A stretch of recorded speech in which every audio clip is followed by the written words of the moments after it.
Hi, it's Rebecca here from Precious Pages Papercraft, and today I'm designing a layout for Bramble Fox using one of the new titles from the April Fox box. Also going to add in a couple of older products. I've got some older perspectives and also Fox cut number 53, I think it is, and that lovely feathered stencil.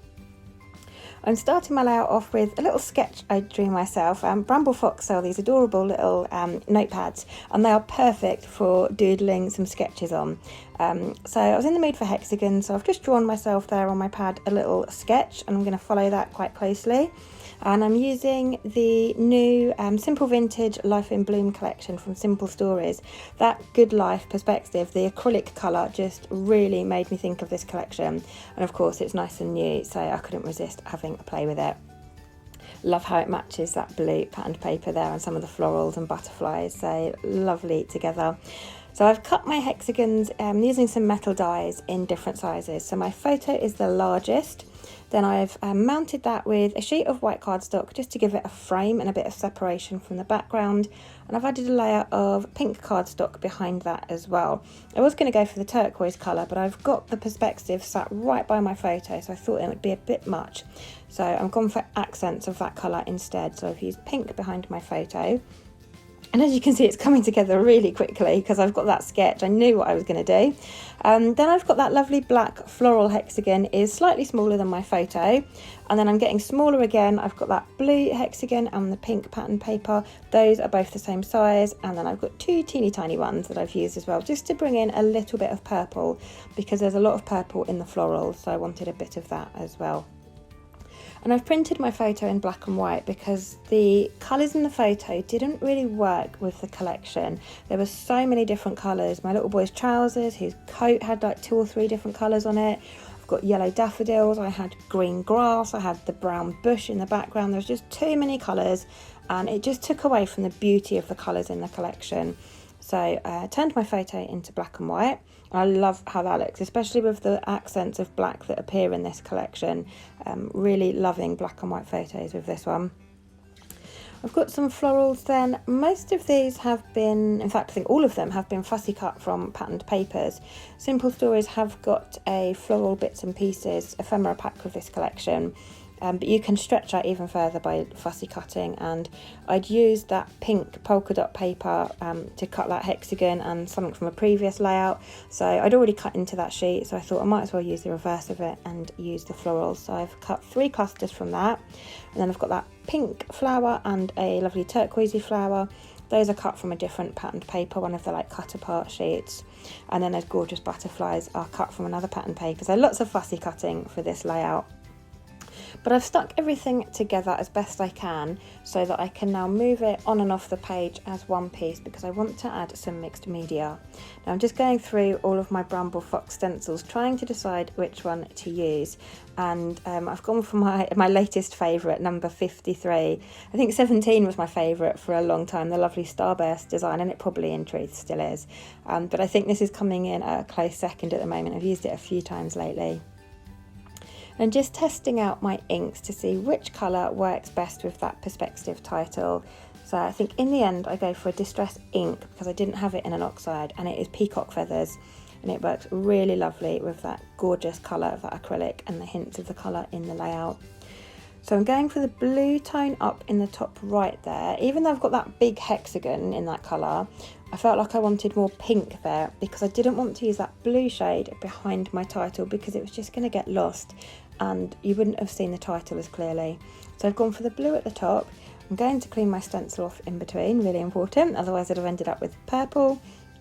And I'm going to use a pink Distress Oxide that is picked raspberry, and I'm going to use that in the bottom left hand corner, coming out from the hexagons and the florals and where my title is going to sit. So you're still going to see that title over the pink ink, it's not going to get lost at all.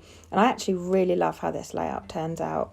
And it's really simple to use the stencils in this way with dry mixed media. You just need some blending brushes or the Tim Holtz dabbers or those foam dabbers, anything like that. And the ink goes through the stencils really easily and they clean up beautifully. The only thing that doesn't come off of them as well is like stays on ink because that's sort of permanent. But distress inks and oxides wipe off these stencils perfectly. So it's good as new, ready to use next time. Now I just want to add some splatters, so I'm going to go tone on tone with the same two colours, just adding a little bit of the inks to my packaging, watering it down, and then using a paintbrush to splatter that over the stenciling. And it's not a massive amount of stenciling, some of that will get covered up, but it's just the way it peeks out from behind my florals and my hexagons. It's subtle, but I love the detail and the effect it adds. I just think it makes the layout, and the layout wouldn't have been as pretty without it. So getting everything stuck in place now. I had raised my photo up on foam and then I'd stuck some florals behind it, and I felt like I wanted everything to sit up a little bit off of that background just to cast a bit of a shadow. So I'm actually going to add some large areas of craft foam on the back of it all, and then I can get that stuck in place.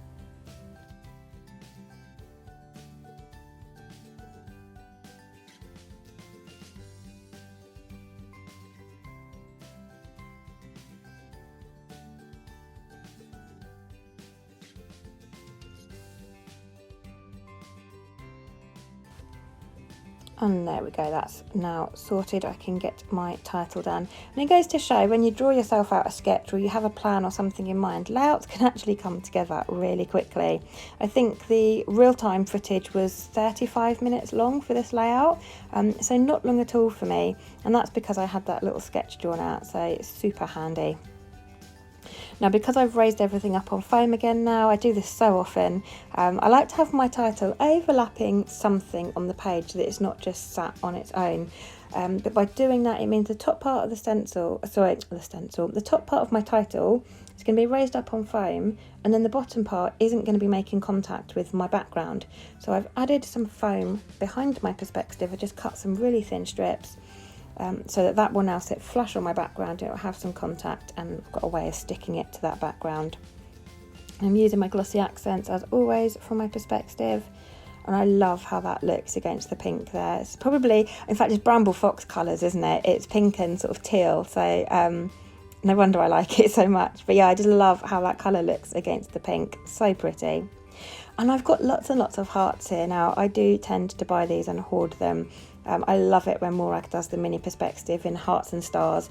I end up buying them in all different colours, so I've got a big bag of them on the go, and I actually had some blues and pinks to match this layout perfectly. So I think I just add 4 in total. I've got 2 blue and 2 pink, I think, and I'm just adding those around the edge just for a little bit more interest. And I think I'm going to finish off, by just adding some detail to the top and bottom of the page. I felt like it just looked a little bare and it needed something bold around that edge. So I'm just going through the pattern papers now, trying to see what I can use without cutting into a new sheet. And I've got some of this lovely floral paper left, so it works really nicely because this pattern features in one of my hexagons, so it's nice to have that continuing on the page. And I've just torn into the edge of my cardstock, folded those edges back on themselves at an angle, and then I'm just going to back that empty space with the patterned paper and trim it down, and I love the look that gives. I will distress the edges of the white cardstock as well, but it's just a little pop of black and a bit of colour at the top and bottom. I just think it just finishes the page off nicely without giving the whole page a border. I felt like it needed something, and this is just what it needed, so I love how this layout turned out. And I'm actually going to finish those edges off just with a couple of staples. Some of the pattern papers actually have sort of images of staples through tickets and things like that. So I thought I'd add some staples just for a bit more interest. Goes with the collection quite nicely as well. But that is me done. So thank you very much for joining me. I hope you've enjoyed the layout and the process, and it gives you some inspiration. Like I said, this title is in the April Fox box, so if you're a Fox box subscriber, it will be on its way to you soon. But thanks for joining me. I will leave some links in the description box for you to our website, to our Foxbox subscription page. We've got the Foxbox and the Foxbox Plus, in which you'll also get a stencil, paper snips and epoxy flare stickers, so there's a few little extra bits there that you get. And I'll also leave a link to our Bramble Fox Friends Facebook group as well. So do head on and join us if you're not already a member. There's loads of inspiration, not only from the DT, but also from our members and customers as well. We love seeing everybody share their work. So lots going on in there. We've got our monthly challenge and sneak peeks of all the new products. So thanks again, and I will see you next time.